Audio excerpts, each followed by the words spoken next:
kita merasa hampa. Ada rasa aneh dalam dada, seperti hidup ini hanya berjalan, tapi tak benar-benar bermakna. Pernahkah kamu merasakan itu? Rasa sepi di tengah keramaian, rasa jenuh meski semua terlihat baik-baik saja. Mungkin karena kita lupa bertanya pada diri sendiri, untuk apa aku diciptakan? Dan apa tujuan sejati hidup ini menurut Sang Pencipta? Sebab, jika tujuan hidupmu hanya sebatas dunia, maka ketika dunia mengecewakan, kamu pun akan kehilangan arah. Tapi jika tujuan hidupmu adalah Allah, maka sekalipun dunia menolakmu, kamu akan tetap tenang. Dalam video ini, kita akan menyelami 5 tujuan hidup menurut Al-Quran, bukan sekadar teori, tapi kebenaran yang akan menuntun hatimu untuk menemukan makna terdalam dari perjalanan hidupmu. Al-Quran dengan sangat jelas mengungkapkan tujuan pertama dan utama dari penciptaan manusia. Allah berfirman dalam surah Az-Zariyat ayat 56, "Dan tidaklah aku ciptakan jin dan manusia, melainkan untuk beribadah kepadaku." Inilah fondasi dari seluruh makna kehidupan. Kita hidup bukan untuk mengejar dunia, bukan untuk sekadar bertahan hidup, tapi untuk mengenal dan menyembah Allah dengan sepenuh hati. Namun ibadah di sini bukan hanya salat, puasa, atau ritual keagamaan. Ibadah adalah seluruh gerak hidup yang dilakukan dengan kesadaran bahwa kita ini hamba. Saat kamu bekerja dengan niat mencari rezeki halal, itu ibadah. Saat kamu sabar menghadapi ujian, itu ibadah. Saat kamu menahan amarah dan memilih memaafkan, itu ibadah. Bahkan ketika kamu menolong orang lain tanpa pamrih, itu pun ibadah. Makna ibadah sejati adalah hidup yang seluruhnya tertuju kepada Allah. Kita makan untuk kuat beribadah, kita tidur untuk mengistirahatkan tubuh agar bisa berjuang lagi, kita mencintai agar mengenal kasih sayang Allah. Semuanya kembali kepada satu titik, Allah sebagai tujuan. Tapi sayangnya banyak di antara kita yang melupakan hakikat ini. Kita menyembah dunia dengan sepenuh tenaga, tapi lupa menyembah Allah dengan sepenuh hati. Kita rela begadang demi pekerjaan, tapi malas bangun untuk tahajud. Kita sanggup menahan lapar demi diet, tapi tak kuat berpuasa demi ridhanya. Padahal saat hati kembali sadar bahwa tujuan hidup adalah ibadah, segalanya berubah. Kita tak lagi merasa kosong, sebab setiap detik terasa bernilai. Tidak ada yang sia-sia, bahkan air mata dan kelelahan sekalipun menjadi amal jika dilakukan karena Allah. Hidup yang berpusat pada ibadah membuat kita tenang. Kita tak lagi takut gagal, karena yang terpenting bukan hasilnya, tapi keikhlasannya. Kita tak lagi iri pada kesuksesan orang lain, karena kita tahu yang Allah nilai bukan seberapa tinggi kita berdiri, tapi seberapa tunduk kita kepadanya. Bayangkan jika setiap langkah, ucapan, dan keputusan hidupmu kamu niatkan karena Allah, betapa ringan hidup ini rasanya. Tak perlu memaksa dunia untuk mengerti, sebab yang penting Allah ridha. Hidup seperti itu membuatmu tak lagi terombang-ambing oleh pujian dan cacian. Karena kamu tahu, kamu hanya ingin menyenangkan satu zat, Allah, Tuhan yang menciptakanmu. Dan disitulah awal dari ketenangan sejati, ketika hidupmu tak lagi berputar di sekitar ego, tapi berpusat pada ibadah. Maka tanyakan pada dirimu malam ini, apakah aku sudah benar-benar menjadikan Allah sebagai tujuan dari hidupku? Jika belum terlambat untuk memulainya. Sebab Allah selalu membuka pintu bagi siapapun yang ingin kembali. Mulailah dari hal kecil, salat tepat waktu, jujur dalam pekerjaan, menahan lisan dari menyakiti orang lain. Itulah ibadah-ibadah kecil yang menuntun kita menuju makna hidup yang besar. Ingatlah, hidup tanpa ibadah hanyalah gerak tanpa arah. Tapi hidup dengan ibadah adalah perjalanan menuju cinta Allah. Dan disitulah segala lelah menjadi indah. Tujuan hidup yang kedua menurut Al-Quran adalah menjadi khalifah di bumi, yakni wakil Allah yang bertugas menjaga, mengatur, dan menebarkan kebaikan di dunia. Allah berfirman dalam surah Al-Baqarah ayat 30, "Sesungguhnya aku hendak menjadikan seorang khalifah di muka bumi." Ayat ini bukan hanya kisah tentang Nabi Adam, tapi juga panggilan untuk setiap manusia. Kita semua diciptakan bukan sekadar untuk hidup dan mati, tapi untuk meninggalkan jejak kebaikan selama masih diberi waktu. Menjadi khalifah berarti memikul tanggung jawab besar, bukan hanya soal kekuasaan, tapi soal amanah. Amanah untuk memelihara bumi, menjaga sesama dan menegakkan nilai-nilai Allah dimanapun kita berada. Kita adalah penjaga kehidupan, bukan perusaknya. Tapi lihatlah betapa sering manusia lupa akan perannya. Kita merusak alam atas nama kemajuan, menipu atas nama keuntungan, berbuat zalim atas nama kebebasan. Padahal, setiap langkah kita akan dimintai pertanggungjawaban di hadapan Allah. Sebagai khalifah, tugas kita bukan hanya bekerja dan mencari nafkah, tapi bekerja dengan niat menebarkan manfaat.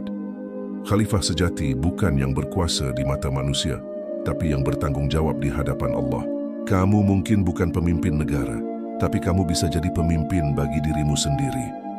Kamu bisa jadi khalifah di rumahmu, di pekerjaanmu, bahkan dalam lingkaran kecil pertemananmu. Menjadi khalifah berarti membawa cahaya dimanapun kamu berada. Bayangkan, jika setiap orang sadar bahwa dirinya adalah wakil Allah di bumi, dunia ini akan berubah.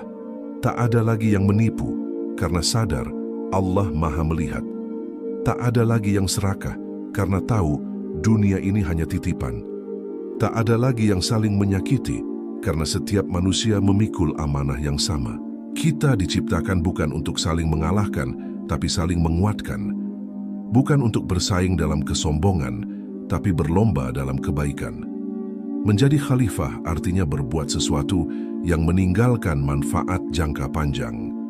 Sekecil apapun, menanam satu pohon, mengajarkan satu kebaikan, menenangkan satu hati yang gundah, semuanya bagian dari tugas kekhalifahanmu. Kita bukan hanya ditanya, berapa banyak yang kamu miliki, tapi juga berapa banyak yang kamu berikan. Bukan hanya seberapa besar kekuasaanmu, tapi juga seberapa besar tanggung jawabmu terhadap yang lemah. Khalifah sejati bukan yang banyak bicara, tapi yang banyak berbuat. Dia tidak sibuk mencari pengakuan, tapi sibuk menjalankan amanah. Karena dia tahu, pengakuan manusia sementara, tapi penilaian Allah abadi. Dan tugas ini tak bisa dijalankan dengan hati yang sombong. Untuk menjadi khalifah, kamu harus terlebih dulu menjadi hamba. Sebab hanya hamba yang tunduk pada Allah yang bisa memimpin dengan hati yang bersih. Maka, jangan anggap kecil peranmu. Apapun yang kamu lakukan hari ini, jika diniatkan untuk kebaikan, itu bagian dari tugasmu sebagai khalifah. Kamu yang menafkahi keluargamu dengan jujur. Kamu yang menjaga alam dengan tidak membuang sampah sembarangan. Kamu yang menenangkan hati orang lain. Semuanya sedang menjalankan tugas suci itu. Tugas menjaga keseimbangan antara langit dan bumi. Menjadi khalifah bukan berarti sempurna, tapi terus berjuang. Kadang kamu jatuh, gagal, kecewa, bahkan lelah. Tapi jangan berhenti, sebab setiap usaha kebaikan sekecil apapun akan dicatat oleh Allah. Dan di akhirat nanti, ketika semua orang mencari-cari pahala, amal kecilmu itu bisa menjadi cahaya yang menuntunmu ke surga. Maka mulai sekarang, lihatlah hidupmu dengan cara yang berbeda. Kamu bukan sekadar manusia biasa yang hidup tanpa arah. Kamu adalah khalifah, utusan Allah di bumi yang membawa misi suci, menebarkan kebaikan, menegakkan keadilan, menjaga kehidupan. Dan selama kamu masih bernafas, tugas itu belum selesai. Jangan biarkan dunia mengubah jati dirimu. Biarkan imanmu yang mengubah dunia di sekitarmu. Satu hal yang sering dilupakan manusia adalah bahwa hidup ini bukan tempat bersenang-senang, tapi tempat ujian. Al-Quran dengan tegas mengingatkan kita dalam surah Al-Mulk ayat 2, yang menciptakan mati dan hidup untuk menguji kamu, siapa di antara kamu yang paling baik amalnya? Ayat ini adalah cermin bagi setiap hati yang sedang bertanya, kenapa hidupku penuh cobaan? Jawabannya sederhana, namun dalam, karena hidup memang diciptakan untuk diuji. Ujian bukan tanda kebencian Allah, tapi tanda perhatiannya. Sebab hanya yang diuji yang sedang dipersiapkan. Hanya yang diuji yang sedang dibersihkan, dan hanya yang diuji yang akan naik derajatnya di sisi Allah. Kadang kita menangis dan berkata, "Ya Allah, kenapa hidupku berat sekali?" Padahal di balik itu, Allah sedang memurnikan hati kita. Dia sedang membersihkan kita dari kesombongan, dari keterikatan dunia, dari cinta yang salah arah. Dia ingin kita kembali kepadanya dalam keadaan suci, dengan hati yang hanya bergantung kepadanya. Hidup tanpa ujian mungkin terlihat indah di luar, tapi bisa membuat hati mati di dalam. Karena tanpa ujian, manusia sering lupa Tanpa ujian, manusia merasa tidak butuh Allah. Dan tanpa ujian, manusia tidak pernah benar-benar mengenal siapa dirinya. Ujian adalah cermin kejujuran jiwa. Apakah kita benar-benar sabar atau hanya pandai bicara? Apakah kita benar-benar ikhlas atau hanya ingin dilihat baik oleh manusia? Apakah kita benar-benar bertawakal atau masih menggenggam kendali seolah segalanya di tangan kita? Setiap sakit yang kamu rasakan, setiap kehilangan, setiap air mata, semuanya bagian dari proses penyucian. Allah tidak ingin menghancurkanmu, tapi ingin membersihkanmu, agar ketika nanti kamu sampai di akhir perjalanan, hatimu ringan, jiwamu tenang, dan amalmu bersinar. Perhatikan bagaimana emas dimurnikan, harus dibakar dengan api yang panas. Begitu juga iman. Ia diuji dengan kesedihan, dengan kecewa, dengan kehilangan, agar ketulusanmu tampak. Ujian bukan untuk melemahkan, tapi untuk menguatkan. Bukan untuk menjatuhkan, tapi untuk mengangkat derajatmu di sisi Allah. Ketika Allah mencintaimu, Dia tidak selalu memberi yang kamu mau, tapi Dia memberi yang kamu butuh. Kadang yang kamu butuh bukan kenyamanan, tapi luka yang menyadarkanmu. Kadang bukan tawa, tapi tangis yang melembutkan hatimu. Dan semua itu, meski terasa berat, adalah tanda bahwa Allah sedang memperhatikanmu. Lihatlah kehidupan para nabi. Tak ada satupun yang hidup tanpa ujian. Nabi Ayub diuji dengan sakit. Nabi Yusuf diuji dengan fitnah. Nabi Ibrahim diuji dengan pengorbanan anak yang paling dicintainya. Dan Nabi Muhammad diuji dengan kehilangan, kesepian, dan penderitaan. Namun dari semua itu, mereka tetap sabar dan percaya bahwa setiap ujian membawa rahmat. Jadi, jika kamu hari ini sedang diuji, jangan buru-buru menyerah. Jangan katakan, aku lemah, tapi katakan, aku sedang disucikan. Karena Allah tidak akan pernah memberi ujian di luar batas kemampuanmu. Setiap air mata yang jatuh tidak akan sia-sia. Setiap sabar yang kamu tahan akan menjadi cahaya yang menerangi jalanmu kelak di akhirat. Hidup ini memang penuh ujian, tapi ketahuilah, di setiap ujian, selalu ada peluang untuk mendekat kepada Allah. Dan di sanalah letak kebahagiaan sejati. Bukan saat hidup tanpa masalah, tapi saat hati tetap tenang meski di tengah badai. Maka jangan takut dengan ujian, karena ujian adalah tanda kamu sedang diperhatikan oleh Allah. Dan semakin besar ujianmu, semakin besar pula cintanya padamu. Sebab Allah tidak menguji orang yang Dia benci, tapi menguji orang yang Dia ingin sucikan. Jadi jika hari ini kamu sedang di titik terendah, jangan berpikir Allah menjauh. Bisa jadi justru disitulah Allah paling dekat. Dia hanya menunggumu untuk berkata, "Ya Allah, aku kembali kepadamu." Dan saat kalimat itu keluar dari hatimu yang remuk, disitulah sebenarnya kamu telah menang. Tujuan hidup yang keempat menurut Al-Quran adalah untuk mengenal diri sendiri, agar kita bisa mengenal Allah. Rasulullah SAW pernah bersabda, "Barang siapa mengenal dirinya, maka ia mengenal Tuhannya." Kalimat ini bukan sekadar kata bijak, tapi kunci untuk membuka rahasia kehidupan. Sebab banyak manusia sibuk mencari Allah keluar dirinya, padahal Allah telah meletakkan tanda-tanda kebesarannya di dalam jiwa setiap manusia. Mengenal diri bukan sekadar mengetahui siapa namamu, apa pekerjaanmu, atau apa yang kamu sukai. Mengenal diri berarti menyelami hatimu yang terdalam, menelusuri sisi paling sunyi dari jiwamu, tempat di mana nur Allah bersemayam.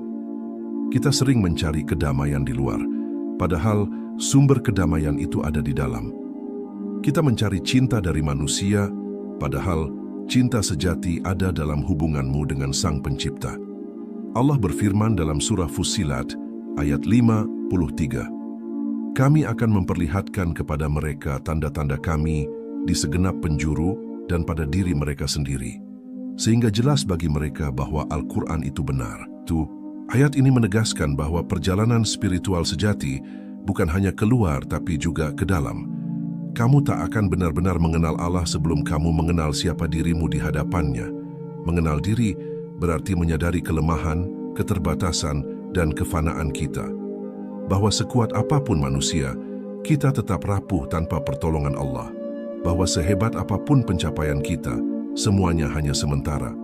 Dan kesadaran itu melahirkan kerendahan hati yang membawa kita dekat kepadanya. Seringkali manusia tersesat bukan karena tidak tahu arah hidupnya, tapi karena lupa siapa dirinya. Kita lupa bahwa kita hanyalah hamba.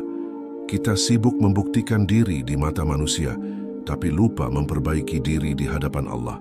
Kita sibuk membangun nama besar, tapi lupa membangun hati yang bersih. Padahal, semakin dalam kamu mengenal dirimu, semakin kamu tahu betapa butuhnya kamu pada Allah.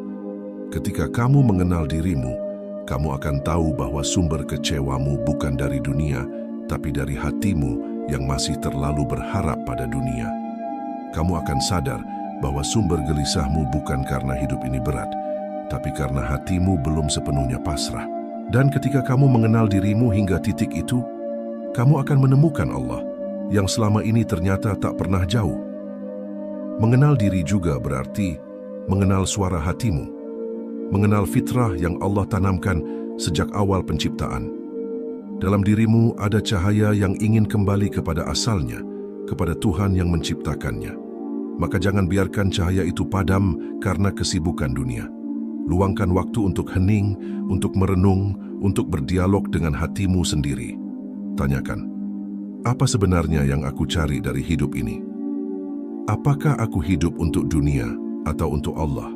Kadang kita harus diam agar bisa mendengar.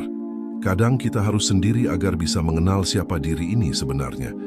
Dan di keheningan itulah, kamu akan mendengar bisikan lembut dari jiwamu yang berkata, "Aku rindu Tuhanku." Mengenal diri bukan berarti larut dalam kesedihan, tapi menemukan arah baru. Kamu mulai paham kenapa kamu diciptakan, kenapa kamu diuji, kenapa kamu harus bersyukur. Kamu mulai menyadari bahwa hidup bukan tentang memiliki segalanya, tapi tentang mengenali makna dari segala yang kamu jalani. Dan ketika kamu telah mengenal dirimu dengan jujur, kamu tak lagi mencari Allah di luar dirimu. Kamu akan menemukannya di setiap hembusan napas, di setiap langkah, di setiap rasa sakit, dan di setiap keindahan yang kamu temui. Karena di sanalah Allah menunjukkan dirinya, lewat hidupmu sendiri. Maka sebelum kamu berusaha mengenal dunia, kenalilah dirimu. Sebelum kamu ingin memahami takdir, pahami dulu hatimu. Sebab Allah meletakkan tanda-tandanya di dalam dirimu agar kamu sadar bahwa seluruh perjalanan hidup ini sejatinya adalah perjalanan untuk pulang. Pulang kepada diri sejati yang bersujud, pulang kepada Allah yang menjadi tujuan akhir dari segala pencarian. Tujuan hidup yang kelima menurut Al-Quran adalah untuk menebarkan manfaat dan kasih sayang di bumi. Allah berfirman dalam surah Al-Anbiya ayat 107, "Dan tidaklah kami mengutus engkau Muhammad, melainkan sebagai rahmat bagi seluruh alam." Ayat ini menunjukkan bahwa kehidupan yang berharga bukan diukur dari seberapa banyak yang kita dapatkan, tapi dari seberapa banyak yang kita berikan. Hidup yang bermakna adalah hidup yang bermanfaat. Karena cinta sejati kepada Allah akan selalu melahirkan cinta kepada sesama makhluknya. Ketika hatimu dipenuhi iman, maka buahnya adalah kasih sayang. Kamu tak akan tega menyakiti, kamu tak akan mudah membenci, karena kamu tahu bahwa setiap manusia juga ciptaan Allah yang punya luka dan perjalanan masing-masing. Memberi manfaat tidak harus besar. Kadang hanya dengan satu senyum yang tulus, kamu sudah menghidupkan hati orang yang hampir padam semangatnya. Kadang dengan satu nasihat lembut, kamu menyelamatkan seseorang dari keputusasaan. Dan kadang hanya dengan doa yang tak terdengar siapapun, kamu sedang menolong jiwa yang jauh di sana. Begitulah cara Allah menilai amal, bukan dari ukuran dunia, tapi dari keikhlasan hati. Menebarkan manfaat adalah bentuk ibadah yang paling indah, karena ia mengubah dunia tanpa banyak bicara. Kamu tak perlu menjadi orang kaya untuk memberi. Kamu cukup punya hati yang tulus untuk peduli. Kamu tak harus terkenal untuk berbuat baik. Kamu hanya perlu niat agar setiap langkahmu menjadi berkah. Rasulullah SAW bersabda, "Sebaik-baik manusia adalah yang paling bermanfaat bagi orang lain." Dan manfaat itu bukan hanya dalam bentuk materi, tapi juga dalam bentuk akhlak, kebaikan, dan doa. Ketika kamu menenangkan orang yang sedang marah, ketika kamu memaafkan meski disakiti, ketika kamu tetap sabar di tengah hinaan, itu semua bentuk manfaat yang tak terlihat, tapi nilainya besar di sisi Allah. Dunia ini akan menjadi tempat yang lebih indah jika setiap manusia sadar bahwa dia lahir untuk memberi, bukan hanya menerima, untuk mencintai, bukan membenci, untuk memperbaiki, bukan merusak. Dan cinta sejati itu tak selalu diucapkan tapi diwujudkan dalam tindakan. Jadi, mulai hari ini, jangan tanya lagi, apa yang aku dapat dari hidup ini? Tapi tanyalah, apa yang sudah aku berikan untuk hidup ini? Karena pada akhirnya, manusia akan dikenang bukan dari apa yang ia miliki, tapi dari apa yang ia wariskan dalam kebaikan. Dan ingatlah, setiap kebaikan sekecil apapun akan menjadi saksi di hadapan Allah, bahwa hidupmu pernah membawa cahaya di buminya. Inilah puncak dari seluruh perjalanan hidup, tujuan akhir yang tak bisa dihindari oleh siapapun. Hidup ini untuk kembali kepada Allah. Setiap nafas yang kamu hembuskan, setiap langkah yang kamu tempuh, sebenarnya sedang membawamu semakin dekat kepadanya. Bukan mendekati akhir, tapi mendekati pertemuan. Dan Al-Quran sudah mengingatkan dengan lembut dalam surah Al-Baqarah ayat 156, sesungguhnya kami milik Allah dan kepadanya kami akan kembali. Hidup ini adalah perjalanan pulang. Dari Allah kita datang, kepada Allah kita kembali. Semua yang kamu cintai, semua yang kamu kejar, semua yang kamu takut kehilangan, pada akhirnya akan kamu tinggalkan. Yang tersisa hanyalah amal, iman dan cinta kepada Tuhanmu. Sadarilah, dunia bukan tempat tinggal abadi. Ia hanyalah tempat singgah, tempat ujian, tempat belajar mengenal cinta dan kehilangan, agar kita siap ketika tiba saatnya kembali. Kematian bukan akhir, tapi awal dari kehidupan yang sebenarnya. Dan orang yang bijak adalah yang mempersiapkan kepulangannya, sebelum ia dipanggil tanpa pemberitahuan. Bayangkan saat nyawa mulai terasa di tenggorokan, saat mata tak lagi bisa menatap dunia, saat hati berbisik, apakah aku sudah siap bertemu dengan Tuhanku?